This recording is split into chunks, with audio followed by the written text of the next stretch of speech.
ऐसे मोमेंट्स जब MS धोनी ने सबको ये दिखा दिया कि उनका IQ जो है वो एल्बर्ट आइंस्टीन से कम नहीं। नंबर 10, ऐसा कहा जाता है कि क्रिकेट ग्राउंड पर जो विकेट कीपर होता है उसे फील्डिंग एंगल सबसे अच्छे से पता होते हैं और वो फील्डर्स को बिल्कुल सही पोजीशन पर खड़ा कर सकता है। लेकिन भाई MS धोनी एक ऐसे विकेट कीपर थे जिनकी इस मामले में सिक्स्थ सेंस भी काम करती थी, क्योंकि धोनी ने कई बार फील्ड पोजीशन के चलते पूरे मैच को बदला है और ऐसा ही कुछ IPL के इस मैच में भी हुआ। CSK और MI का मैच था जिसमें कायरन पोलार्ड ने सामने की तरफ एक छक्का जड़ा और फिर धोनी ने पोलार्ड के सामने एक ऐसी जगह फील्डर को खड़ा कर दिया जहां आप यूजुअली फील्डर को कभी नहीं देखते। धोनी ने शिवम दुबे को बिल्कुल पोलार्ड के नाक के सामने स्ट्रेट बाउंड्री पर खड़ा कर दिया और पोलार्ड को चैलेंज करा कि चलो अब इस फील्डर को टपा कर दिखाओ। पोलार्ड ने भी इस चैलेंज को एक्सेप्ट कर लिया और उस फील्ड को टपाने की कोशिश में सीधा उस फील्डर के हाथों कैच दे बैठे। लिटरली भाई उस फील्डर को 1 इंच भी आगे या पीछे नहीं होना पड़ा और पोलार्ड को धोनी के बिछाए इस जाल में फंसकर वापस जाना पड़ा।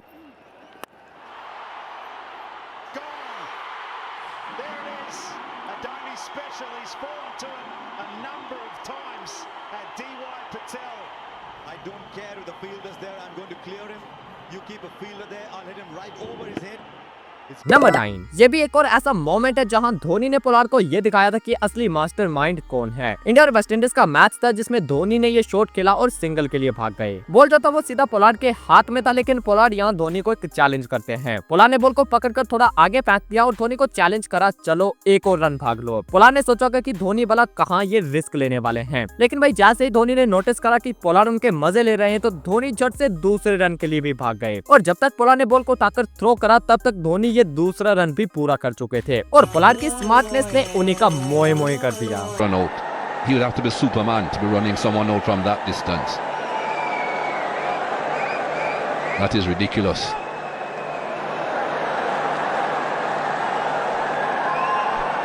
The throw didn't suggest that he was looking for a run out, was it? It was lobbed up in the air. भाई एक बात तो आप भी मानोगे कि रन लेते हुए MS धोनी की स्पीड को कोई भी मैच नहीं कर सकता था, क्योंकि जहाँ सिंगल होता था वहाँ धोनी डबल भाग लेते थे और जहाँ डबल होता था वहाँ कभी कभी ट्रिपल और कभी कभी जहाँ रन होता भी नहीं था वहाँ भी ये कहीं न कहीं से रन निकाल लेते थे। और ऐसा ही एक मोमेंट ये भी है। इंडिया और इंग्लैंड का मैच था और धोनी ने ऐसी जगह दुक्का भाग लिया जहाँ एक रन भी लेना मुश्किल था। जिमी एंडरसन की बॉल धोनी के पैर से टकराकर सीधा विकेट कीपर के हाथ में चली गई और विकेट कीपर ने बॉल को पकड़कर सीधा स्टंप्स पर थ्रो कर दिया। अभी तक तो धोनी ने रन लेने का सोचा नहीं था, लेकिन जैसे ही कीपर ने डायरेक्ट हिट मारी तो धोनी को सिंगल लेने का मौका मिल गया और उन्होंने सिंगल भाग लिया। अब बॉल जो था वो विकेट के पास ही रुका था, लेकिन विकेट कीपर अभी तक वहीं लेटा था और बॉलर जिमी एंडरसन वापस अपने रन अप की तरफ बढ़ने लगे थे और ये देखकर धोनी ने यहीं से दूसरा रन भी भाग लिया, क्योंकि जो बेल्स थी वो पहले से गिर चुकी थी और अब उन्हें रन आउट करने के लिए कीपर को स्टंप्स निकालने पड़ते और बस धोनी ने ये सारी कैलकुलेशंस करके झट से दूसरा रन भी पूरा कर लिया और जहाँ एक रन भी नहीं था वहाँ 2 रन आ गए।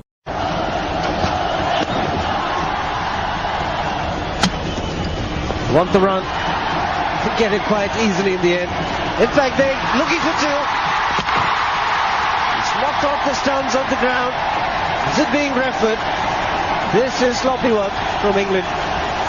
नंबर 8, DRS का मतलब होता है डिसीजन रिव्यू सिस्टम, लेकिन जो असली क्रिकेट फैंस हैं उनके लिए DRS का जो एक्चुअल मीनिंग था वो था धोनी रिव्यू सिस्टम। और ऐसा क्यों वो आप यहाँ देखो। इंडिया और इंग्लैंड के इस मैच में युवराज सिंह इस बाहर की बॉल को रीच करते हैं, लेकिन वो बॉल तक पहुंच नहीं पाते और बॉल कीपर पकड़ लेता है। अब कीपर और बॉलर कैच की अपील करते हैं और अंपायर आउट भी दे देता है, लेकिन नॉन स्ट्राइकर एंड पर खड़े धोनी की नजर ने यह साफ देख लिया था कि युवराज सिंह का बैट बॉल से नहीं बल्कि जमीन से टकराया था और धोनी ने युवराज से भी पहले DRS का इशारा कर दिया एंड रिप्ले में भी वही देखा गया जो कि धोनी ने देखा था। इसके बाद ये वाला मोमेंट देखो, शार्दुल ठाकुर की ये बॉल श्रीलंका के डिक वेला को छूती हुई सीधा धोनी के पास जाती है। अब इस बॉल पर धोनी अकेले अपील करते हैं क्योंकि सिर्फ उन्हें कुछ आवाज सुनाई देती है, लेकिन अंपायर उनकी इस अपील को इग्नोर तो करता ही है, साथ में इस बॉल को वाइड भी दे देता है। एंड अंपायर तो छोड़ो, उनके बाकी टीममेट्स भी धोनी की इस अपील में ज्यादा इंटरेस्ट नहीं दिखाते, लेकिन फिर भी धोनी सबको ये कहते हैं कि उन्हें कोई आवाज आई है और धोनी के कहने पर विराट कोहली DRS की मांग कर लेते हैं और फिर DRS में साफ पता चल जाता है कि बॉल जो है वो डिकवेला के ग्लव को छू कर गया था। They've all gone up together. Oh, he's called it a wide. I think it's come out of the thigh pad, to be honest. There was just some sort of a deflection. They're all gathering. Oh, and he's gone for a DRS. Virat Kohli. Yeah, there is a mark on all tread. Just rock it one more time, rock back. One more time, go forward.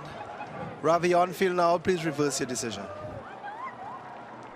Oh yes, Thakur strikes. अब ऐसा ही एक और moment है जहां धोनी अकेले appeal करते हैं और बाकी कोई भी उनका साथ नहीं देता है। ये मोमेंट है 2011 के वर्ल्ड कप का। युवराज सिंह की इस बॉल को आयरलैंड का ये बैटर आगे आकर डिफेंस करता है और बॉल उसके बैट और पैड के बीच में जाकर कहीं लगता है। MS धोनी तो इस बॉल पर LBW की अपील करते हैं, लेकिन बॉलर ज्यादा इंटरेस्ट नहीं लेते क्योंकि उन्हें लगता है कि शायद बॉल बैटर के बैट से लगा है। लेकिन धोनी खुद पर यकीन करते हुए इसे भी DRS कर लेते हैं एंड एक बार फिर से डिसीजन जो है वो धोनी के फेवर में जाता है। नंबर 7, आपने देखा होगा कि MS धोनी जो थे वो मैच के हर एक सेकंड में इन्वॉल्व रहते थे, चाहे विकेट के पीछे कीपिंग करते हुए हो या फिर बैटिंग करते हुए। मैच की सारी कैलकुलेशंस हमेशा धोनी के दिमाग में पहले से हो जाती थी और उन्हें कैप्टन कूल भी इसलिए कहा जाता था क्योंकि वो हाई प्रेशर सिचुएशंस में भी काफी कूल रहकर डिसीजन लेते थे। और उनकी इस कैलकुलेशन का छोटा सा एग्जांपल आप इस वीडियो में देखो। इंडिया और ऑस्ट्रेलिया का मैच था और इस मैच को जीतने के लिए इंडिया को लास्ट 5 गेंदों में 6 रन चाहिए थे। इंडिया के 3 खिलाड़ी आउट हो चुके थे और स्ट्राइक पर MS धोनी के साथ 98 पर बैटिंग कर रहे मनीष पांडे थे। अब लास्ट ओवर की दूसरी बॉल पर धोनी छक्का मारने के लिए जाते हैं, लेकिन मिस टाइम होने की वजह से वो फील्डर के हाथों कैच दे बैठते हैं। लेकिन आउट होते हुए भी धोनी ने ये दिखाया कि वो मैच के हर एक मोमेंट में कितने ज्यादा इन्वॉल्व रहते हैं, क्योंकि जब बॉल हवा में था तब MS धोनी मनीष पांडे को जल्दी भागने का इशारा करते हैं ताकि वो दोनों आधी पिच को क्रॉस कर लें और अगर धोनी आउट भी हो जाए तो स्ट्राइक पर नया खिलाड़ी नहीं बल्कि सेट हो चुके मनीष पांडे रहे।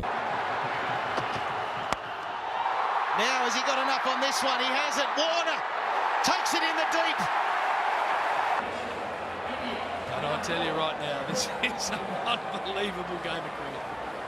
नंबर 6, अब हम बढ़ते हैं MS धोनी के ऐसे रनआउट्स की तरफ जो कि भाई टोटली उनके हाई IQ को जस्टिफाई करते हैं। पहला है रोज टेलर का ये वाला रनआउट। रोज टेलर ने उमेश यादव की इस बॉल को फ्लिक करा और खेलते ही 2 रन की कॉल करी, लेकिन बाउंड्री पर धवल कुलकर्णी की जबरदस्त लाइन ने बॉल को रोक लिया और जल्दी से धोनी की तरफ थ्रो कर दिया। थ्रो पिक करने से पहले धोनी ने एक नजर रोज टेलर की तरफ देखा और बस मिली सेकेंड में सारी कैलकुलेशंस धोनी के दिमाग में हो गई। धोनी ने यह जज कर लिया कि अगर वो स्टंप के नजदीक जाकर बॉल को पिक करके टेलर को रनआउट करने की कोशिश करेंगे तो तब तक टेलर इजीली क्रीज पार कर लेंगे। इसीलिए धोनी ने विकेट के दूर से ही बॉल को पिक कर लिया और फिर बिना विकेट्स की तरफ देखे बॉल को स्टंप्स पर फ्लिक कर दिया। इससे हुआ ये कि धोनी ने काफी टाइम सेव कर लिया और बस उसी टाइम के चलते रोज टेलर क्रीज से शॉर्ट रह गए और एक इम्पॉसिबल वे में उन्हें रन आउट होकर जाना पड़ा। And that's heaved away on the onside. He'll find the fielder in the deep. And comes back for the second. Dhoni very, very quickly collects the ball and puts it back onto the stumps. First impression is out. Brilliant work from Dhoni. अब इसी तरह का एक और runout याद आता है जब MS धोनी ने बिना स्टंप्स की तरफ देखे और बॉल को अपनी टांगों के बीच से फ्लिक करके बांग्लादेश के मुशफिकुर रहीम को भी रनआउट करा था। एंड देन MS धोनी का ये वाला रनआउट भी काफी स्पेशल था। युवराज की बॉल न्यूजीलैंड के जैकब वॉर्म के बैट से लगकर वहीं उनके सर पर खड़ी हो जाती है और विकेट्स के पीछे खड़े धोनी उस बॉल को पकड़ लेते हैं। अब यूं तो जैकब वॉर्म कैच आउट थे, लेकिन धोनी ने उन्हें एक बार फिर से आउट कर दिया क्योंकि कैच पकड़ने के बाद धोनी ने ये भी देख लिया कि जैकब वॉर्म अपनी क्रीज के बाहर चले गए हैं और धोनी ने अपील करने से पहले उन्हें रन आउट भी कर दिया ताकि जैकब वॉर्म अगर कैच आउट ना हो तो रन आउट तो वो हो ही चुके हैं। Now what's happened here is his corners are stumped. It's some interest here from Dhoni. He thinks he's got him in some fashion, and he's been given. It's got to sweep to get underway. Oh, he's caught. He's caught, but then what happened afterwards was out as well. So there is a double play. The result's the same. Number 5, MS Dhoni ने अपने पूरे career में ऐसे decision लिए हैं जिसे ज्यादातर लोग हैरान हो जाते हैं कि भाई आखिर धोनी ने ऐसा क्यों किया, लेकिन जब उस डिसीजन का रिजल्ट आता है तब सभी यही कहते हैं कि इसके पीछे धोनी का मास्टरमाइंड था। और वैसा एक मास्टरमाइंड मोमेंट 2007 के T20 वर्ल्ड कप फाइनल में भी देखा गया था। जो मैच का आखिरी ओवर था उसमें पाकिस्तान को सिर्फ 13 रन चाहिए थे और इस ओवर को डालने के लिए 2 कैंडिडेट थे। एक थे जोगिंदर शर्मा और दूसरे थे हरभजन सिंह जो कि ज्यादा एक्सपीरियंस थे और हर कोई यही चाहता था कि धोनी इस लास्ट ओवर के लिए बॉल एक्सपीरियंस्ड भज्जी को ही दें, लेकिन धोनी ने सबके ऑपोजिट इस लास्ट ओवर के लिए बॉल जोगिंदर शर्मा को पकड़ा दी and rest is the history. Joginder Sharma की इस तीसरी बॉल पर मिस बॉलर ने स्कूप शॉट खेलने की गलती करी और पाकिस्तान 5 रन रहते ऑल आउट हो गई। नंबर 4, हमने ऐसा कई बार देखा है जब इंडिया मैच हार रही थी और MS धोनी ने आकर मैच को टोटली इंडिया के फेवर में लाकर खड़ा कर दिया हो, और वैसा ही एक मैच ये भी था। साउथ अफ्रीका को जीतने के लिए सिर्फ 4 रन चाहिए थे, गेंदें बची थी 50 और अफ्रीका की अभी 2 विकेट्स बाकी शॉकिंग थी। और इस मोमेंट पर मास्टरमाइंड धोनी ने ऐसा चक्रव्यूह रचा कि अफ्रीका इन 4 रनों को भी बना नहीं पाई। धोनी ने पॉइंट और कवर के बीच 3 खिलाड़ियों को खड़ा कर दिया और फिर गेंदबाज को इशारा करा कि स्टंप्स के बाहर बॉलिंग करो। और जैसे ही बॉलर ने इस प्लान को फॉलो करा तो चौका मारने के लालच में मोनी मोरकल उसी फील्ड में खड़े यूसुफ पठान के हाथों कैच दे बैठे।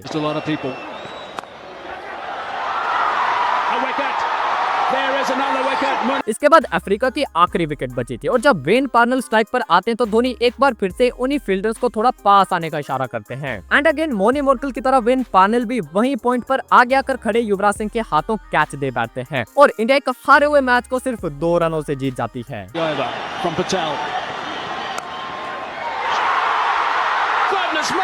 Wow, this is extraordinary. That is it. It is sensational stuff here at the Wanderers. Parnell cannot believe what's happened. The celebrations have begun for India. Number 3, ये भी एक ऐसा मैच है जो कि कह सकते हैं कि धोनी ने अपनी कैलकुलेशन के चलते इस मैच को भी अगेन इंडिया के फेवर में ला दिया था। ये मैच है 2013 चैंपियंस ट्रॉफी का फाइनल, जिसमें इंग्लैंड को 16 गेंदों में सिर्फ 20 रन चाहिए थे और क्रीज पर ओवेन मॉर्गन और रवि बोपारा बैटिंग कर रहे थे, जो कि दोनों बढ़िया सेट हो चुके थे और धोनी के पास इन 3 ओवर्स को डालने के लिए मल्टीपल ऑप्शंस थे, जिसमें भुवनेश्वर कुमार, उमेश यादव, आर अश्विन थे जिन्होंने इस मैच में सबसे अच्छी बॉलिंग करी थी। लेकिन MS धोनी ने इस 18वें ओवर को डालने के लिए ईशांत शर्मा पर भरोसा किया, बावजूद इसके कि ईशांत शर्मा इस मैच में सबसे महंगे बॉलर साबित हुए थे और उनके 3 ओवर्स में उन्हें बाकी बॉलर्स के कंपैरिजन में सबसे ज्यादा मार भी पड़ी थी। लेकिन फिर भी धोनी ने ईशांत को ये ओवर दे दिया और हुआ क्या, ईशांत ने अपने इस आखिरी ओवर में पूरे मैच को बदल दिया। एक ही ओवर में ईशांत ने सेट हो चुके ओवेन मॉर्गन को भी आउट कर दिया और रवि बोपारा को भी। और जो इंग्लैंड इजिली इस मैच को जीत रही थी, इस ओवर के बाद वो टोटली कोलैप्स हो गई और इंडिया चैंपियंस ट्रॉफी की चैंपियन बन गई। नंबर 2, अब ये वाला जो मोमेंट है ये मेरा सबसे फेवरेट है और ये मोमेंट है साल 2007 के वर्ल्ड कप में हुए बॉल आउट का। इंडिया और पाकिस्तान का ये मैच जब टाई हो गया तो टाई ब्रेकर के लिए इन दोनों टीमों के बीच बॉल आउट करवाया गया एंड इस बॉल आउट में इंडिया के बॉलर आ रहे थे और स्टंप पर बड़ी आसानी से निशाना लगा रहे थे और वहीं पाकिस्तान का कोई भी बॉलर विकेट को टारगेट ही नहीं कर पाया। अब इसमें खास क्या था आप वो देखो, एक तरफ है पाकिस्तान के विकेट कीपर और दूसरी तरफ है इंडिया के विकेट कीपर MS धोनी। इन दोनों की पोजीशंस को आप ध्यान से देखो। जो पाकिस्तान के विकेट कीपर है वो अपनी टिपिकल पोजीशन में ही खड़े थे जैसा कि आम मैचेस में होता है, लेकिन वहीं धोनी विकेट्स के पीछे जाकर अपने घुटनों पर बैठ गए थे। अब इससे हुआ यह कि इंडियन बॉलर्स को स्टंप्स पर टारगेट करने का एक निशाना मिल गया, क्योंकि धोनी ने उनसे कहा था कि आप बस मुझे देखकर बॉल को फेंको। एंड जब ऐसा हुआ तो इंडिया के खिलाड़ी एक एक करके स्टंप्स पर बॉल मारते गए, लेकिन वही पाकिस्तान के हर एक बॉलर ने स्टंप के बाहरी बॉल को फेंका था। नंबर 1, जब बात स्टंपिंग की आती है तो MS धोनी को उसमें कोई भी बीट नहीं कर सकता, क्योंकि भाई धोनी की जो स्पीड है उसे मैच करना इज वेरी डिफिकल्ट। लेकिन क्या आप जानते हो कि MS धोनी की जो आज तक की सबसे फास्टेस्ट स्टंपिंग है वो कौन सी है और उस स्टंपिंग की स्पीड क्या है? वेल, अगर नहीं जानते तो इस वाली वीडियो में जान सकते हो और कमेंट में थाला फॉर ए रीजन जरूर लिखना।